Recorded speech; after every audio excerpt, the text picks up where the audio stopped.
যদুমণি শইকীয়াই এতিয়াৰ প্ৰধান বাতৰিসমূহ প্ৰধানমন্ত্ৰী নৰেন্দ্ৰ মোদীয়ে কৈছে যে কোৱাড ৰাষ্ট্ৰগোষ্ঠীৰ স্বতন্ত্ৰ মুক্ত আৰু সমৃদ্ধিশালী ভাৰত প্ৰশান্ত মহাসাগৰীয় অঞ্চল গঢ়ি তোলাৰ বাবে প্ৰতিশ্ৰুতিবদ্ধ প্ৰধানমন্ত্ৰীয়ে কৈছে যে ভাৰত প্ৰশান্ত মহাসাগৰীয় অঞ্চলৰ ৰাষ্ট্ৰসমূহৰ বাবে ভাৰতে 40 নিযুত পালি প্ৰতিষেধক আগবঢ়াব বাণিজ্য আৰু উদ্যোগ মন্ত্ৰী পীযুষ গোয়েলে কৈছে যে প্ৰায় 60% আনুমানিক বিকাশৰ হাৰেৰে 2027 চনৰ ভিতৰত ভাৰত বিশ্বৰ তৃতীয় বৃহৎ অৰ্থনীতি পৰিণত হোৱাৰ দিশে অগ্ৰসৰ হৈছে জম্মু কাশ্মীৰ বিধানসভাৰ দ্বিতীয় পৰ্যায়ৰ নিৰ্বাচন অহা 25 ছেপ্টেম্বৰত অনুষ্ঠিত হ'ব আৰু ভাৰত আৰু বাংলাদেশৰ মাজত চলি থকা প্ৰথমখন টেষ্ট শৃংখলাৰ আজি চতুৰ্থ দিনা বাংলাদেশে দ্বিতীয় ইনিংছত 158 ৰানৰ পৰা খেল আৰম্ভ কৰিব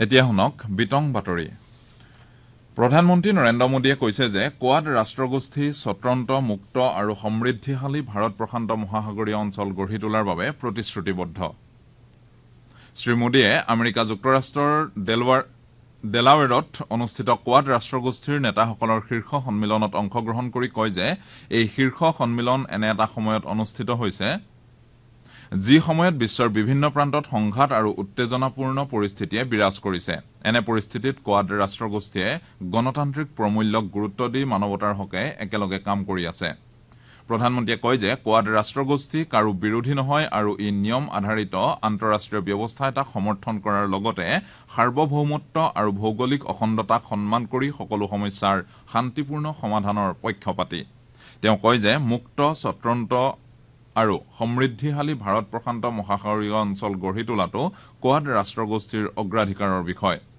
কোৱাড ৰাষ্ট্ৰসমূহে একেলগে স্বাস্থ্য সুৰক্ষা প্ৰযুক্তি জলবায়ু পৰিৱৰ্তন আদিৰ ক্ষেত্ৰত বিভিন্ন ইতিবাচক পদক্ষেপ গ্ৰহণ কৰিছে শ্ৰী মোদীয়ে অহা বছৰ কোৱাড ৰাষ্ট্ৰগোষ্ঠীৰ শীৰ্ষ সন্মিলন ভাৰতত আয়োজন কৰাক লৈ সন্তুষ্টি প্ৰকাশ কৰে কোৱাড শীৰ্ষ সন্মিলনত অংশগ্ৰহণ কৰাৰ পূৰ্বে প্ৰধানমন্ত্ৰী শ্ৰী মোদীয়ে আমেৰিকা যুক্তৰাষ্ট্ৰৰ ৰাষ্ট্ৰপতি জো বাইডেনৰ সৈতে দ্বিপাক্ষিক বৈঠকত মিলিত হয় আমেৰিকাৰ ৰাষ্ট্ৰপতিগৰাকীয়ে ডেলাৱেৰত নিজা বাসভৱনত মোদীৰ সন্মানাৰ্থে এই অনুষ্ঠানৰ আয়োজন কৰে এঘণ্টা জুৰি চলা এই বৈঠকত দুয়োগৰাকী নেতাই ভাৰত আমেৰিকা ব্যাপক বিশ্ব কৌশলগত অংশীদাৰিত্বক অধিক দৃঢ় কৰাৰ বাবে নতুন পথৰ সন্ধান কৰে সামাজিক মাধ্যম যোগে দিয়া এটা পোষ্টত প্ৰধানমন্ত্ৰীয়ে এই বৈঠকক ফলপ্ৰসূ বুলি মন্তব্য কৰাৰ লগতে ৰাষ্ট্ৰপতিগৰাকীৰ আতিথ্যৰ বাবে তেওঁক ধন্যবাদ জনায় এই আলোচনাত পৰস্পৰ স্বাৰ্থজড়িত বিভিন্ন ক্ষেত্ৰত ভাৰত আমেৰিকা যুক্তৰাষ্ট্ৰৰ দ্বিপাক্ষিক অংশীদাৰিত্বক অধিক দৃঢ় কৰাত গুৰুত্ব আৰোপ কৰা হয় দুয়োগৰাকী নেতাই ভাৰত প্ৰশান্ত মহাসাগৰীয় অঞ্চলকে ধৰি বিভিন্ন গোলকীয় আৰু আঞ্চলিক সমস্যা সম্পৰ্কত মত বিনিময় কৰে আনহাতে সামাজিক মাধ্যম যোগে দিয়া এটা পোষ্টত শ্ৰী বাইডেনে কয় যে ভাৰত আৰু আমেৰিকা যুক্তৰাষ্ট্ৰৰ মাজৰ সম্পৰ্ক অতি নিবিড় শক্তিশালী আৰু গতিশীল প্ৰধানমন্ত্ৰী নৰেন্দ্ৰ মোদীয়ে আজি নিউয়ৰ্কত ভাৰতীয় মূলৰ লোকসকলক সম্বোধন কৰিব তেওঁ লগতে আধুনিক প্ৰযুক্তিৰ ক্ষেত্ৰত উভয় দেশৰ মাজত সহযোগিতা বৃদ্ধিৰ বাবে আমেৰিকা যুক্তৰাষ্ট্ৰৰ প্ৰধান উদ্যোগসমূহৰ মুখ্য কাৰ্যবাহী বিষয়াসকলৰ সৈতে বৈঠকত মিলিত হ'ব প্ৰধানমন্ত্ৰীয়ে কাইলৈ নিউয়ৰ্কত ৰাষ্ট্ৰসংঘৰ সাধাৰণ সভাত সামিট অৱ দ্য ফিউচাৰ শীৰ্ষক সন্মিলনত ভাষণ দিব এই সন্মিলনৰ মূল বিষয়বস্তু হৈছে উন্নত ভৱিষ্যতৰ বাবে বহুপাক্ষিক সমাধান বিশ্বৰ বহু দেশৰ নেতাই এই শীৰ্ষ সন্মিলনত অংশ লোৱাৰ সম্ভাৱনা আছে প্ৰধানমন্ত্ৰীয়ে লগতে বিভিন্ন দেশৰ নেতাসকলৰ সৈতে পৰস্পৰ স্বাৰ্থজড়িত বিষয় লৈ দ্বিপাক্ষিক বৈঠকতো মিলিত হ'ব কালি ফিলাডেলফিয়া আন্তঃৰাষ্ট্ৰীয় বিমানবন্দৰত উপস্থিত হোৱাৰ সময়ত ভাৰতীয় মূলৰ লোকসকলে শ্ৰী মোদীক অভিনন্দন জনায়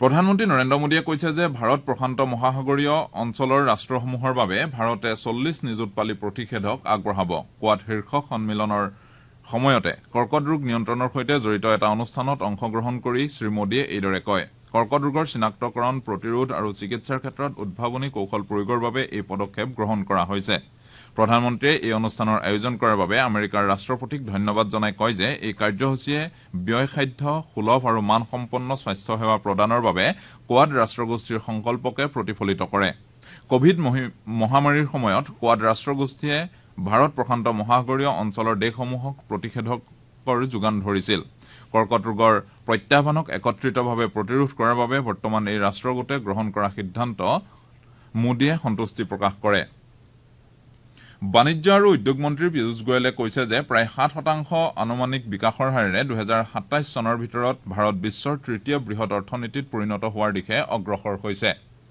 কালি লাওছত পূব এছিয়া দেশসমূহৰ বিত্তমন্ত্ৰীসকলৰ দ্বাদশ সন্মিলনত অংশগ্ৰহণ কৰি গোয়েলে এইদৰে কয়। গোয়েলে এই মঞ্চক শক্তিশালী কৰাৰ ক্ষেত্ৰত দেশৰ প্ৰতিশ্ৰুতিবদ্ধতাক দোহাৰে আৰু শান্তি, স্থিৰতা আৰু অৰ্থনৈতিক সমৃদ্ধিৰ ক্ষেত্ৰত এই মঞ্চৰ ভূমিকাৰ শলাগ লয়। উদ্যোগ মন্ত্ৰীগৰাকীয়ে লগতে বিশ্ব বাণিজ্য সংস্থাক মুক্ত, স্বচ্ছ আৰু অন্তৰ্ভুক্তিমূলক কৰাৰ উদ্দেশ্যে ইয়াৰ সংস্কাৰৰ ক্ষেত্ৰত দেশৰ প্ৰতিশ্ৰুতিবদ্ধতাৰ বিষয়েও উল্লেখ কৰে। মন্ত্ৰীগৰাকীয়ে দেশখনত বাস কৰা ভাৰতীয় মূলৰ লোকসকলৰ সৈতেও আলোচনাত মিলিত হয় আৰু উভয় দেশৰ দ্বিপাক্ষিক সম্পৰ্ক উন্নত কৰাৰ ক্ষেত্ৰত তেওঁলোকৰ অৱদানক প্ৰশংসা কৰে। আপোনালোকে বাতৰি শুনিছে আকাশবাণীৰ পৰা।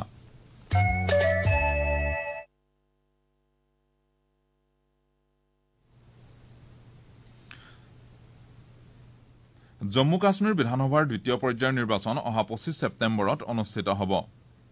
এই পৰ্যায়ত 26খন আসনৰ বাবে ভোটগ্ৰহণ কৰা হ'ব। ইপিনে মুখ্য নিৰ্বাচন আয়ুক্ত ৰাজীৱ কুমাৰৰ নেতৃত্বত নিৰ্বাচন আয়োগৰ এটা দলে ঝাৰখণ্ডৰ এই বছৰতে হ'বলগীয়া বিধানসভা নিৰ্বাচনৰ প্ৰস্তুতি সম্পৰ্কে পৰ্যালোচনা কৰিবলৈ কাইলৈৰ পৰা দুদিনীয়া ৰাঁচী ভ্ৰমণ কৰিব। ৰাজ্যিক মুখ্য নিৰ্বাচনী বিষয়া কে ৰবি কুমাৰে কৈছে যে নিৰ্বাচন আয়োগৰ দলটোৱে ৰাঁচীত বিভিন্ন ৰাজনৈতিক দলৰ প্ৰতিনিধিসকলক সাক্ষাৎ কৰিব। তেওঁলোকে মুখ্য নিৰ্বাচনী বিষয়া, ৰাজ্যিক আৰক্ষী নডেল বিষয়া আৰু কেন্দ্ৰীয় বাহিনীসমূহৰ সমন্বয়কক সাক্ষাৎ কৰি নিৰ্বাচনী প্ৰস্তুতিৰ পৰ্যালোচনা চলাব। নিৰ্বাচনী আয়োগৰ দলটোৱে জিলা নিৰ্বাচনী বিষয়া আৰু সকলো জিলাৰ আৰক্ষী অধীক্ষকসকলৰ লগতে মুখ্য সচিব আৰু আৰক্ষী সঞ্চালক প্ৰধানৰ সৈতেও নিৰ্বাচনৰ প্ৰস্তুতি সম্পৰ্কে আলোচনা কৰিব। লোকসভাৰ বিৰোধী দলপতি তথা কংগ্ৰেছৰ সাংসদ ৰাহুল গান্ধীয়ে আমেৰিকাত ভাৰতৰ শিখসকলক লৈ কৰা মন্তব্যৰ সন্দৰ্ভত দেশৰ বিভিন্ন প্ৰান্তৰ কেইবাটাও শিখ সংগঠন আৰু সমিতিয়ে কেন্দ্ৰীয় গৃহ ৰাজ্যমন্ত্ৰী নিত্যানন্দ ৰায়ক কালি সাক্ষাৎ কৰে। নতুন দিল্লীত সংবাদ মাধ্যমক সম্বোধন কৰি বিজেপি নেতা মজিন্দৰ সিং চিৰাচাই এই কথা উল্লেখ কৰে। তেওঁ কয় যে ৰাহুল গান্ধীৰ এই মন্তব্যই শিখ সম্প্ৰদায়ৰ মাজত ভয়ৰ পৰিৱেশ সৃষ্টি কৰিছে। মজিন্দৰ সিঙে ৰাহুল গান্ধীক তেওঁৰ বক্তব্য প্ৰত্যাহাৰ কৰিবলৈ আহ্বান জনাই কয় যে শিখ প্ৰতিনিধি দলটোৱে বক্তব্য প্ৰত্যাহাৰৰ দাবী উত্থাপন কৰি কেন্দ্ৰীয় মন্ত্ৰীগৰাকীক সাক্ষাৎ কৰিছিল। চেন্নাইৰ এম.এ. চিদাম্বৰম ষ্টেডিয়ামত অনুষ্ঠিত হৈ থকা ভাৰত বাংলাদেশৰ মাজৰ টেষ্ট শৃংখলাৰ প্ৰথমখন খেলত জয় নিশ্চিত কৰিবলৈ আজি খেলৰ চতুৰ্থ দিনা ভাৰতক আৰু 6টা উইকেটৰ প্ৰয়োজন। আজি পুৱা 9:30 বজাত দ্বিতীয় ইনিংছৰ খেল পুনৰ আৰম্ভ হ'ব। কালি খেলৰ তৃতীয় দিনাৰ খেল সমাপ্ত হোৱাৰ সময়লৈকে বাংলাদেশে 37 অভাৰ 2টা বলত 4টা উইকেট হেৰুৱাই 158 ৰান সংগ্ৰহ কৰিছিল। বাংলাদেশৰ নাজমুল হুছেইন চান্তুৱে 51 ৰান আৰু সাকিব আল হাছানে 5 ৰান কৰি খেলি আছিল। কালি ভাৰতৰ হৈ ৰবিচন্দ্ৰন অশ্বিনে 3টা উইকেট দখল কৰাৰ বিপৰীতে যশপ্ৰীত বুমৰাহে 1টা উইকেট লাভ কৰে। উল্লেখযোগ্য যে খেলখনত ভাৰতে বাংলাদেশক জয়ৰ বাবে 515 ৰানৰ বিজয় লক্ষ্য নিৰ্ধাৰণ কৰি দিছে। ভাৰতে দ্বিতীয় ইনিংছত 4টা উইকেট হেৰুৱাই 288 ৰান সংগ্ৰহ কৰাৰ পিছত কালি ইনিংছ সমাপ্তি ঘোষণা কৰিছিল।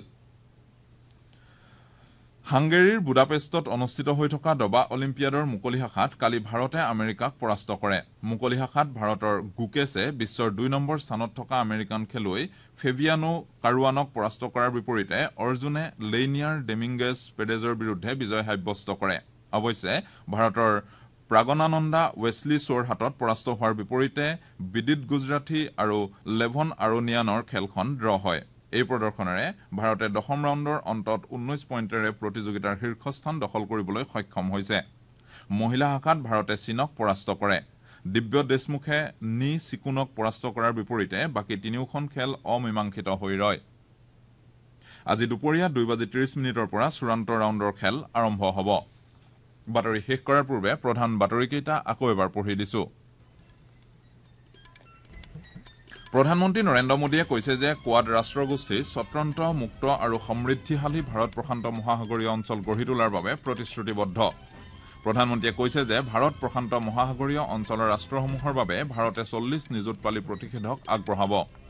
বাণিজ্য আৰু উদ্যোগ মন্ত্ৰী পীয়ূষ গোয়েলে কৈছে যে প্ৰায় 7% আনুমানিক বিকাশৰ হাৰেৰে 2027 চনৰ ভিতৰত ভাৰত বিশ্বৰ তৃতীয় বৃহৎ অৰ্থনীতিত পৰিণত হোৱাৰ দিশে অগ্ৰসৰ হৈছে। জম্মু কাশ্মীৰ বিধানসভাৰ দ্বিতীয় পৰ্যায়ৰ নিৰ্বাচন অহা 25 ছেপ্টেম্বৰত অনুষ্ঠিত হ'ব। আৰু ভাৰত আৰু বাংলাদেশৰ মাজত চলি থকা প্ৰথমখন টেষ্ট শৃংখলাৰ আজি চতুৰ্থ দিনা বাংলাদেশে দ্বিতীয় ইনিংছত 158 ৰানৰ পৰা নিজৰ খেল আৰম্ভ কৰিব। আমাৰ এতিয়াৰ বাতৰি ইমানতে শেষ হ'ল।